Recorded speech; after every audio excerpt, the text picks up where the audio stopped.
Hello दोस्तों, तो आप सभी का स्वागत है इस नई वीडियो में, जिसमें हम लोग बात करने जा रहे हैं प्रधानमंत्री से संबंधित विषयों के बारे में। देखिए, अभी तक प्रधानमंत्री सीरीज के हम लोगों ने 3 जो पार्ट हैं वो पढ़ लिए हैं। पहली वीडियो में हम लोगों ने प्रधानमंत्री की नियुक्ति, पद्धति वगैरह के बारे में जाना था। दूसरे पार्ट में हम लोगों ने प्रधानमंत्री के कार्यों के बारे में जाना था।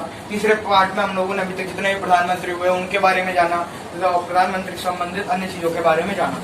अब हमारा जो आज का विषय है वह है उप प्रधानमंत्री।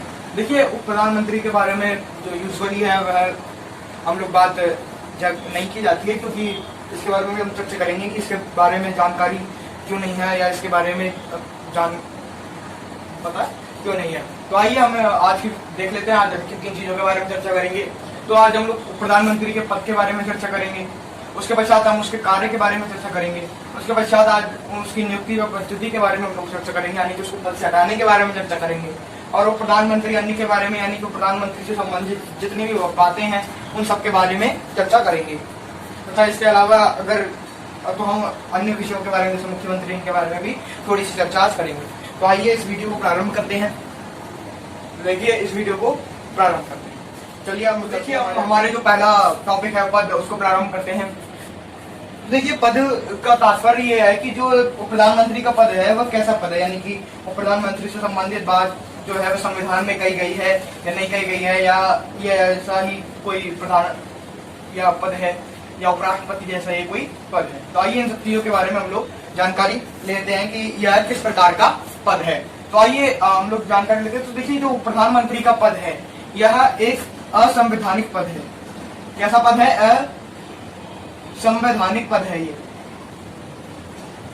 असंवैधानिक पद है। कौन सा पद है असंवैधानिक? उप प्रधानमंत्री का जो पद है वह असंवैधानिक पद है। असंवैधानिक पद से तात्पर्य कि इस पद के संबंध में संविधान में किसी भी प्रकार का कोई उल्लेख नहीं है। जैसे राष्ट्रपति के बारे में, प्रधानमंत्री के बारे में, उपराष्ट्रपति के बारे में, राज्यपाल के बारे में संविधान में पूर्ण तरीके से उल्लेख है, उनकी शक्तियों के बारे में, उनकी नियुक्ति से संबंधित चीजों के बारे में, परंतु उप प्रधानमंत्री से संबंधित किसी भी चीज का वर्णन संविधान में नहीं है। तो यह जो पद है यह एक असंवैधानिक पद है। ठीक है। अब अगर दूसरी चीज के बारे में बात की जाए, जो कि भाई यह पद होता कैसा है, यानी कि देखिए हम लोगों ने जाना कि यह पद असंवैधानिक होता है। देखिए, भारत में अभी तक 7 कुल उप प्रधानमंत्री बने, यानी कि ये कोई जरूरी नहीं है कि हर सरकार में उप प्रधानमंत्री बने। देखिए, उप प्रधानमंत्री पद का जो अभी तक बताया गया है वो मतलब उपयोग किया गया है इस पद पर जिन भी व्यक्तियों को अभी तक आसीन किया गया है उनके बारे में अगर देखा जाए तो उनके बारे में यह है कि जो सत्ताधारी पार्टी थी उस पार्टी के वे एक बहुत जाने माने नेता थे, परंतु उन्हें प्रधानमंत्री पद नहीं दिया जा सका, इसलिए उन्हें उप प्रधानमंत्री पद दे दिया गया, जिससे जनता में कोई असंतोष ना हो और उस जो नेता है उसे भी कोई ना कोई सरकार में पद दे दिया जाए। तो इस प्रकार से किसी बड़े नेता को सरकार में उप प्रधानमंत्री का पद दे दिया जाता है। इस राज्यों में उप मुख्यमंत्री का पद दे दिया जाता है नेता को, जिससे जनता में असंतोष की भावना ना हो। तो उप प्रधानमंत्री का पद इसी प्रकार से दिया जाता है। अब अगर हम लोग तीसरे बिंदु की बात करें, यानी कि अगले बिंदु की बात करें, तो वह है नियुक्ति व हटाने की प्रक्रिया।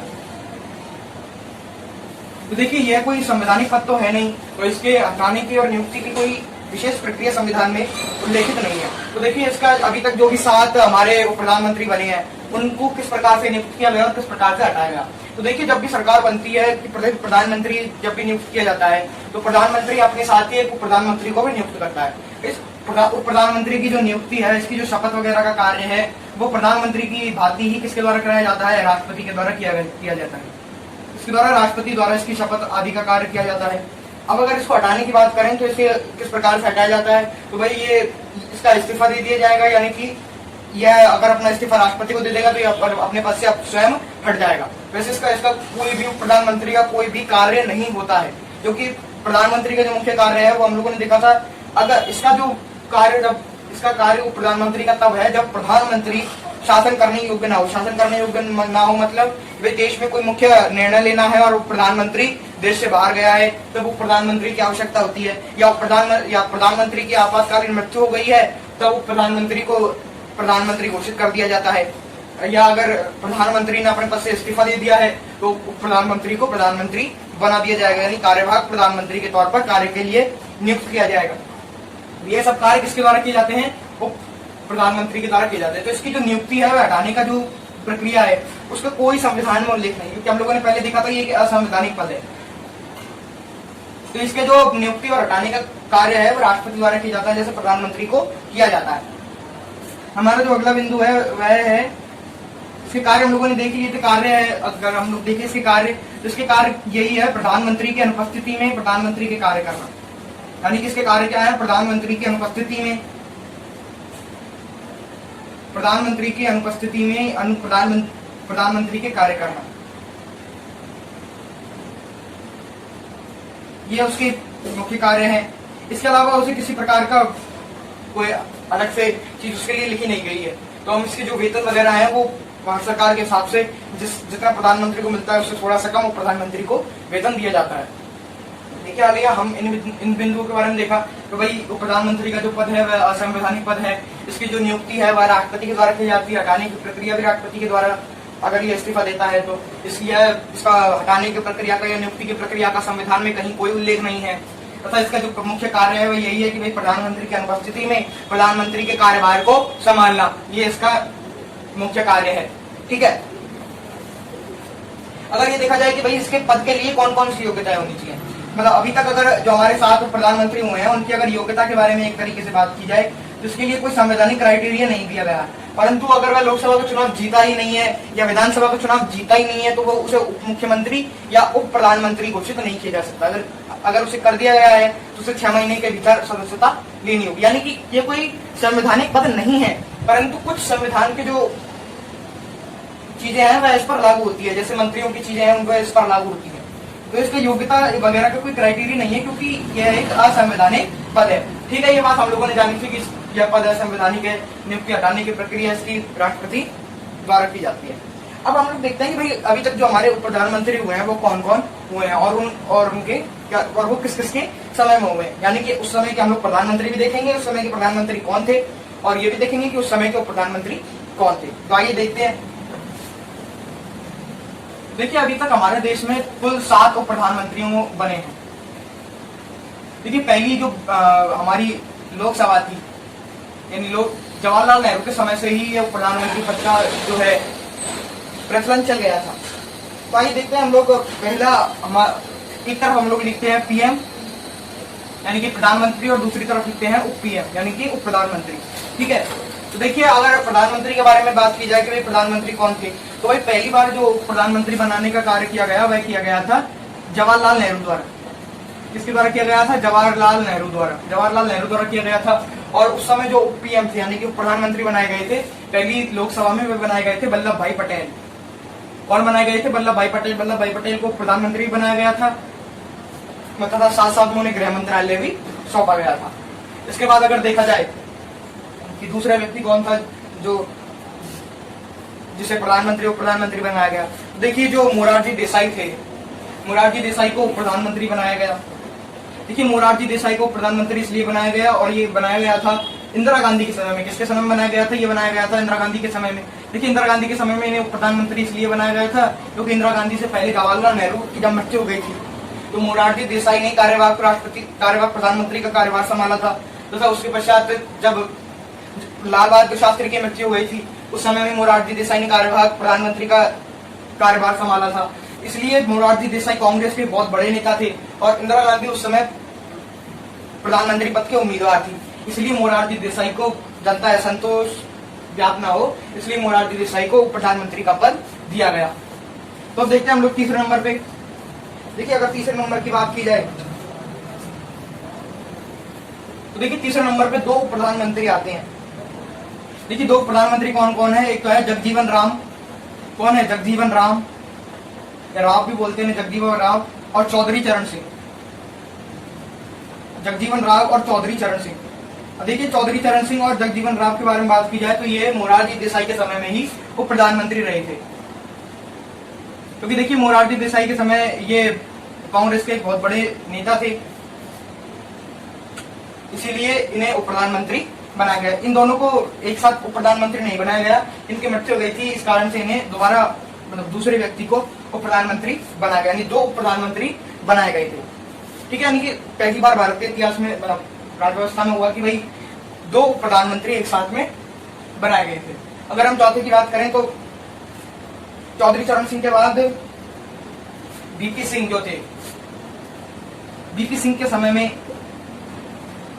बने थे वो प्रधानमंत्री। अगली बात करें तो अगला चंद्रशेखर जो थे, उनके समय में एक उप प्रधानमंत्री को बनाया गया था। उसके बाद अगर बात करें तो अटल बिहारी वाजपेयी के समय में भी उप प्रधानमंत्री बनाए गए। ठीक है, तो इस प्रकार से हम लोगों ने देखा कि भाई अभी तक भारत में जो है 7 उप प्रधानमंत्री बनाए गए थे। बीपी सिंह के बारे में अगर बात की जाए तो बीपी सिंह, अटल बिहारी वाजपेयी के समय में लाल कृष्ण आडवाणी जो थे, लाल कृष्ण आडवाणी उस समय बीजेपी के एक बहुत बड़े नेता थे, इसलिए लाल कृष्ण आडवाणी को प्रधानमंत्री पद दिया गया।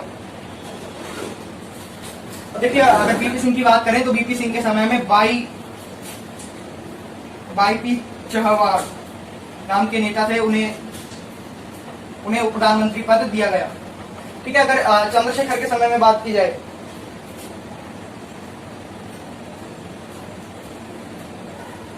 अगर चंद्रशेखर के समय में बात की जाए, चंद्रशेखर के समय में देवीलाल जो थे, उन्हें उप प्रधानमंत्री का पद दिया गया। देखिए यहाँ पर, देखिए बीपी सिंह से पहले जो प्रधानमंत्री थे वे थे चौधरी चरण सिंह, यानी कि ये चौथे प्रधानमंत्री थे चौधरी चरण सिंह, 5वें थे बीपी सिंह, 6ठे थे चंद्रशेखर और 7वें थे अटल बिहारी वाजपेयी। देखिए जो चौथे प्रधानमंत्री थे चौधरी चरण सिंह, इनके समय में जो थे वे बने थे वाई पी चहवार। ये बीपी सिंह के समय में नहीं बने थे। बीपी सिंह के समय में जो प्रधानमंत्री बने थे वह थे देवीलाल। यानी कि अगर हम लोगों ने अभी तक हमारे 7 प्रधानमंत्री और वहीं 7 कह सकते हैं हम लोग उप प्रधानमंत्रियों के बारे में हम लोगों ने चर्चा की। तो देखिए जवाहरलाल नेहरू के समय में पहली बार उप प्रधानमंत्री पद संभाला था डॉक्टर वल्लभ भाई पटेल ने। दूसरी बार इंदिरा गांधी के समय में उप प्रधानमंत्री का पद संभाला था मोरारजी देसाई ने। तीसरी बार मोरारजी देसाई के बाद मोरारजी देसाई के समय 2 प्रधानमंत्री थे, जगजीवन राम और चौधरी चरण सिंह। अगले जो प्रधानमंत्री रहे चौधरी चरण सिंह, उनके समय में उप प्रधानमंत्री का पद संभाला था वाई पी चहवार ने।